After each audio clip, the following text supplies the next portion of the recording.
परिवार कभी नहीं देता भाई। ना आपकी माता आपको दुख देगी, ना आपके पिता आपको दुख देंगे, ना आपका भाई आपको दुख देगा, ना आपकी धर्मपत्नी आपको दुख देगी, ना पति दुख देगा, ना बच्चे दुख देंगे, ना कुटुंब दुख देगा, ना बहू दुख देगी, ना पोता पोती दुख देंगे।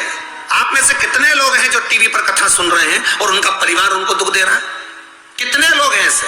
कभी विचार करना एकांत में बैठकर कि आपको ना आपकी पत्नी दुख दे रही है, ना आपका पति दुख दे रहा है, ना आप अपने पति को तलाक दे रहे हो, ना आप अपनी पत्नी को तलाक दे रहे हो, ना आपका बेटा आपको दुख दे रहा है, ना आपकी बहू आपको दुख दे रही है, ना आपका कुटुंब के लोग, परिवार के लोग, भाई आपको दुख दे रहा है। ये कहीं नहीं हो सकता।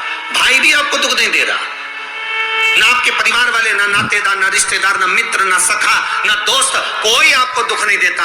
ये शिव महापुराण की कथा कहती है हमको लगता है कि हमारे परिवार वाले दुख दे रहे हैं, हमको लगता है हमारी बहू हमें दुख दे रही है, हमें लगता है हमारी सास हमें दुख दे रही है, हमें लगता है हमारा पति हमको दुख दे रहा है, हमें लगता है हमारे कुटुंब वाले हमको दुख दे रहे हैं। पर शिव महापुराण की विद्येश्वर संहिता कहती है ये कोई आपको दुख नहीं देते, दुख आपका पूर्व का कर्म आपको देता है। ये जितने भी मिले हैं ना आपको, रिश्तेदार, नातेदार, कुटुंब, भाई, बंधु, सखा, पोती, ये जितने लुटेरे मिले हैं, ये जितने अपशब्द कहने वाले मिले हैं, ये जितना ताने देने वाले मिले हैं, ये जितना गाली देने वाले मिले हैं, ये जितना उंगली उठाने वाले मिले हैं, ये कोई दूसरे नहीं, तुम्हारे पूर्व कर्म के कोई ना कोई पुराने ही होंगे जो तुम्हारे साथ जुड़कर तुम्हारे टांग खींचने के लिए सामने खड़े हुए हैं। ये कोई तुम्हारे होंगे।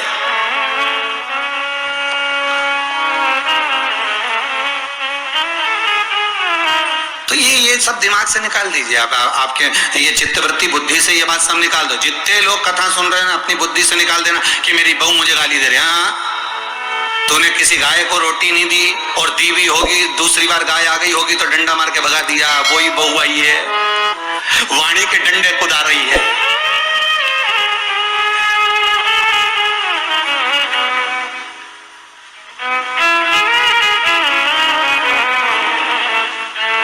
कोई बेटा अगर नहीं सेवा कर रहा, कोई बेटा नहीं पूछ रहा, समझ लेना पूर्व में हमारे बुजुर्ग, कोई दादाजी होगा, कोई दादी जी होगी, कोई ससुर जी होगा, कोई जेठ जी होगा, हो सकता है किसी की हमने सेवा नहीं करी हो और वही बेटा बनकर आया, आज हमारी सेवा नहीं कर रहा।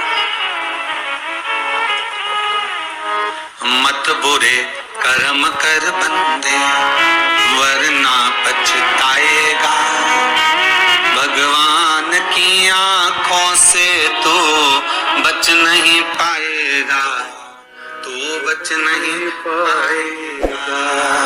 अरे ओ अज्ञान मत करना दानी, बचना नहीं है। बहुत ये हमें लगता है गुरुजी मेरी बहू बहुत परेशान करे, गुरुजी मेरी सास बहुत परेशान करे, मेरा भाई मेरी प्रॉपर्टी खा गया, मेरा भाई ये लेकर चले गया, मेरे ससुराल वाले ऐसे, मेरे रिश्तेदार ऐसे, मेरे कुटुंबी ऐसे, मेरे कबीले वाले ऐसे, मेरे ये ऐसे। तो हमको लगता है कि ये अपने ऐसे।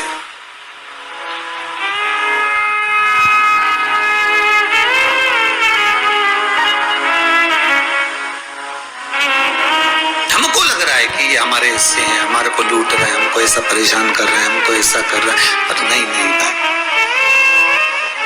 शिव महापुराण की कथा कहती है कोई हमको कष्ट नहीं देता। एक बार पहले भी कथा में आज फिर कह रहे हैं आपको महाराज, फिर कह रहे हैं, आज फिर कह रहे हैं।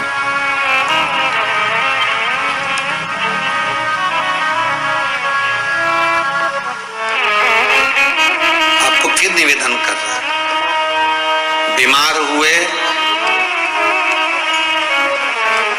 देवास में, बीमार हुए भोपाल में, बीमार हुए सीहोर में, बीमार हुए कहीं, डॉक्टर को दिखाने जा रहे हैं इंदौर, डॉक्टर को दिखाने जा रहे हैं भोपाल, डॉक्टर को दिखाने जा रहे हैं देवास, मुंबई, पुणे, जहां तहां हम डॉक्टर को दिखाने के लिए जा रहे हैं। वहां हॉस्पिटल में हमने सुई लगवाई, इंजेक्शन लगवाया, वहीं से कहीं कुछ चीरा फाड़ी कर दी, ऑपरेशन कर दिया। जरा विचार करना कभी एकांत में बैठ कर कि रहते यहाँ थे, दवाई लेने पहुंचे वहां, इंजेक्शन वहां लगवाया, बताओ ऑपरेशन वहां करवाया। तो इतने सारे हॉस्पिटल, कहीं ना किसी ने कहा सूरत भी जा सकते हो, किसी ने कहा अहमदाबाद चले जाओ, किसी ने कहा वहां चले जाओ, कोई कहा पुणे चले जाओ, कोई कहा मुंबई चले जाओ, कोई कहा इंदौर चले जाओ, कोई कहा भोपाल चले जाओ, पर रहने वाला कहाँ का और जाकर ऑपरेशन करवा रहा है कहाँ पर? विचार करिएगा। रहने वाला कहाँ का और इंजेक्शन लगवा रहा है कहाँ जाकर? जरा विचार करिएगा।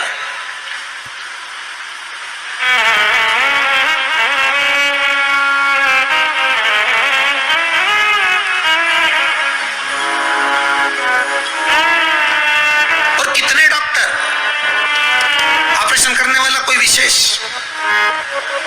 कितनी डॉक्टर सिस्टर, इंजेक्शन लगाने वाली कोई विशेष वहां बैठी है। उसको तुम नहीं पहचानते, वो आपको नहीं पहचानते। अभी कोरोना का टीका लगवाया होगा, वैक्सीन लगवाई होगी, इंजेक्शन लगवाया होगा, कोरोना महामारी का लगवाया सबने। अब लगवाया तो उसमें आपके मन में विचार तो आएगा ना, तो हम इस सिस्टर को पहचानते, ना हम इस डॉक्टर को पहचानते, गए और सुई लगवा के आ गए, पर उसने हमको कष्ट तो दिया, भले वो थोड़ा सा चुभाया पर कष्ट तो मिला। पर विचार करा कि ये क्यों मिली, कारण क्या था, इसी ने क्यों चुभाया? हो सकता है पूर्व में तुमने भी इसको कोई कष्ट दिया होगा, हिसाब बराबर करने के लिए यहाँ लाके छोड़ दिया। वो दुनिया के लोगों ने कहा है ना कि ये कोरोना महामारी को उपजने वाला, वो चीन के ऊपर लोगों ने कहा कि उन्होंने इस कोरोना महामारी को प्रकट कर, अब उनने तो कर दिया, उनने तो संसार में विनाश का कारण बना दिया, पर फिर प्रकृति ने क्या करा? आज की स्थिति में प्रकृति क्या कर रही है? फिर वो भी अंदाजा लगाओ। कहीं मालूम पड़े मिट्टी हवा में उड़ रही है, ऐसी उड़ रही है गीली कि सब गाड़ी ने बंगला सबके धो दिया उसने। फिर बच्चा कुचा था, पानी की बाढ़ आ गई। अगर हम दूसरे को कष्ट दे रहे हैं, हम दूसरे पर उंगली उठा रहे हैं, हमने एक उंगली उठाकर कह दिया वो ऐसा है, उसने ऐसा करा, उसने वैसा करा, हमने एक उंगली उठा दी, भले तुम विद्वान हो, भले तुम्हारे में विद्वत्ता है, पर हम किसी पर अगर एक उंगली उठा रहे हैं तो ये 3 उंगलियां हमारे भीतर जा रही है कि अपने अंदर झांक कर देखो कि आप कैसे हो, अपने भीतर झांक कर देखिए कि आप में क्या तत्वता है। जो हम दूसरे में कुछ खोट देख रहे हैं तो हम में कितना खोट भरा होगा, हम में कितना कपट भरा होगा, तभी तो सामने वाला कपटी नजर आ रहा है। जैसा चश्मा लगाओगे सामने वाला व्यक्ति वैसा ही तो दिखेगा। लाल कलर का लगाओगे तो लाल दिखेगा, काला लगाओगे तो काला दिखेगा, पीला लगाओगे तो पीला दिखेगा। नेत्रों में जो काम, अगर अहंकार है तो अहंकारी दिखेगा, लोभ है तो लोभी दिखेगा, वासनावान है तो वासनावान दिखेगा, तृष्णावान है तृष्णावान दिखेगा, चोर है चोर दिखेगा, कपटी है कपटी दिखेगा, बेईमान है बेईमान दिखेगा, अज्ञानी है अज्ञानी दिखेगा। आपकी दृष्टि जैसी होगी सामने वाली की सृष्टि वैसी ही नजर आएगी, सामने वाला व्यक्ति आपको वैसे ही दिखेगा। आपका चित्त अच्छा है, आपका मन अच्छा है, आपके दिल अच्छा है, आपके भाव अच्छे हैं, सामने वाला भी वैसा ही नजर आएगा। भगवान कृष्ण ने भेजा था दुर्योधन को अच्छा ढूंढने के लिए, एक अच्छा नहीं मिला। युधिष्ठिर को भेजा था पूरी पृथ्वी पर से कोई बुरा व्यक्ति ढूंढ कर लाओ, युधिष्ठिर को बुरा नहीं मिला, क्योंकि उसकी युधिष्ठिर की बुद्धि में, चित्त में ये भरा था, उनकी वृत्ति में ये भरा हुआ था कि बुरा कोई है ही नहीं, संसार में कुछ ना कुछ अच्छाई दिखी जाएगी। बुरा जो देखन में चला, बुरा न मिला कोई। हम देख रहे हैं, हम चित्तवृत्ति से, हम विचार।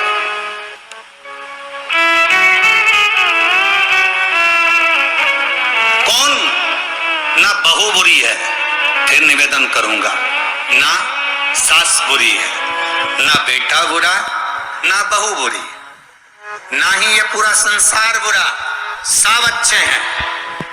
फिर बुरा क्या? अपना कर्म जो हम कर कर आए हैं, उस कर्म का भोग संसार में आकर भोगना पड़ेगा। एक रोटी भी हमको खाने को मिल रही है तो हमारे पूर्व के किए हुए कर्म के अनुसार मिल रही है। दुख भी अगर हमको मिल रहा है तो हमारे पूर्व के कर्म के अनुसार मिल रहा है। सुख भी मिल रहा है तो हमारे पूर्व के कर्म के अनुसार मिल रहा है। हम जैसा कर्म करें उसके अनुसार हमें फल मिल रहा है।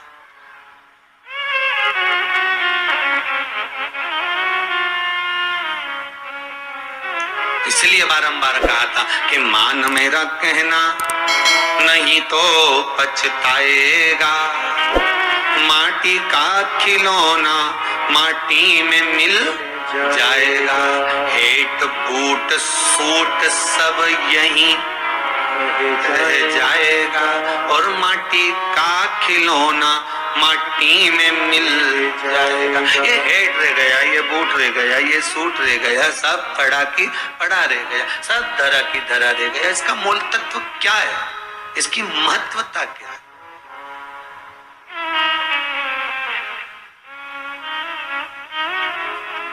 इसकी मूलता कुछ नहीं, इसकी मुख्यता कुछ नहीं, इसकी महत्वता कुछ नहीं।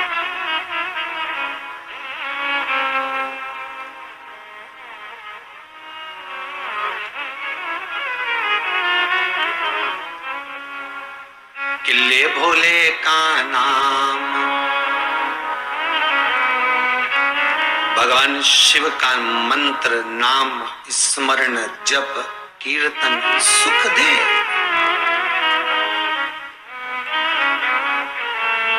और वो सुख कोई साधारण नहीं हो सकता, वो सुख आनंद, वो सुख का भाव बढ़ता चले जाता, आनंद बढ़ता चले जाता।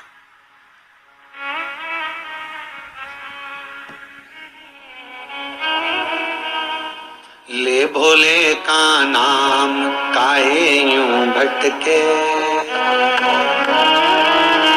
मिलता है आराम काहे यूं भटके। शिव का नाम लेकर हम जब शंकर का नाम लेकर अग्रण्य हो जाए, प्रेशर खोलिए महाराज, प्रेशर खोलिए। हम शिव का नाम लेकर जब अग्रण्य बढ़े, आगे बढ़े, शंकर का नाम लेकर जब अग्रण्यता के भाव की ओर बढ़े, तो जीवन का सुख क्यों ना मिलेगा? वो जीवन का आनंद क्यों ना मिलेगा? महाराज शिव पुराण कह रहे, कोई बुरा नहीं संसार में। ये जितने नाते रिश्ते कुटुंब कबीले बनते चले जाते हैं, ये हमारे कर्म के अनुसार बनते चले जाते हैं, कर्म के अनुसार। ये कोई दूसरा बनाता नहीं है। जैसा पूर्व में कर कर आए हो, वैसा आपके सामने आपका व्यवहार सामने वाले का प्राप्त होगा, वैसा व्यवहार प्राप्त होगा।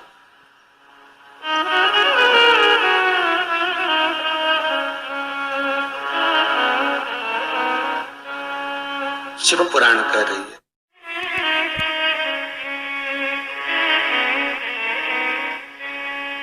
शिव पुराण कह रही है, शंकर की कथा कर रही है, शंकर का अनुमोदन कर रहा है। महाराज अच्छी संगत में बैठोगे, अच्छी संगत में अगर विराजमान होगे तो सुख अपने आप मिलेगा। माता के गर्भ से अगर आपका जन्म हुआ है तो कुछ अच्छा करने के लिए ही हुआ है। अगर आप बैठकर आस्था चैनल के सामने शिव महापुराण की कथा सुन रहे हो तो अपने आप को गौरवान्वित महसूस करना। थोड़ा न थोड़ा परमात्मा की कृपा, पूर्वजों का आशीर्वाद आपको ऊपर हुआ है, इसलिए आप शंकर की कथा को सुन रहे हो, शिव का भजन कर रहे हो। श्रावण के महीने में आज शिवरात्रि के दिन शंकर का अनुमोदन कर रहे हो।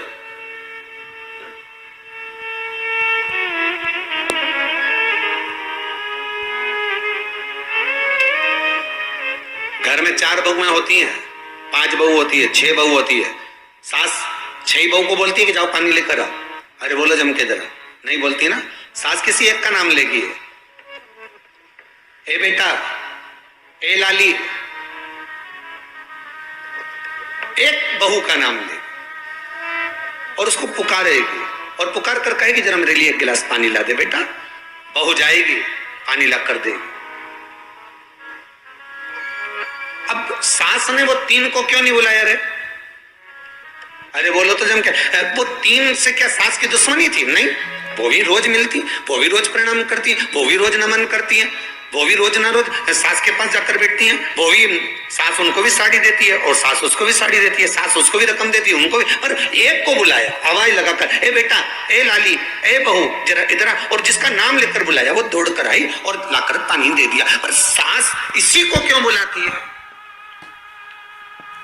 4 बहू में से इसी बस बहू को आवाज क्यों लगाती है? बस उतना तुम अंदाजा लगा कर रखो कि सास इसी को ज्यादा क्यों बुलाती है, इसी से बात क्यों ज्यादा करती है। ना तो उसने कुछ दिया, ना इसने कुछ दिया, ना कोई बात। पर कुछ बहू में, 4 बहुओं में, 4 बेटे में कोई एक ऐसा होता है जिससे सास की अच्छी पटती है। उसी तरह भोलेनाथ भी परिवार में उसको देख लेता है जिससे शिव की अच्छी पटती है, उसी को बिठाता है कथा में।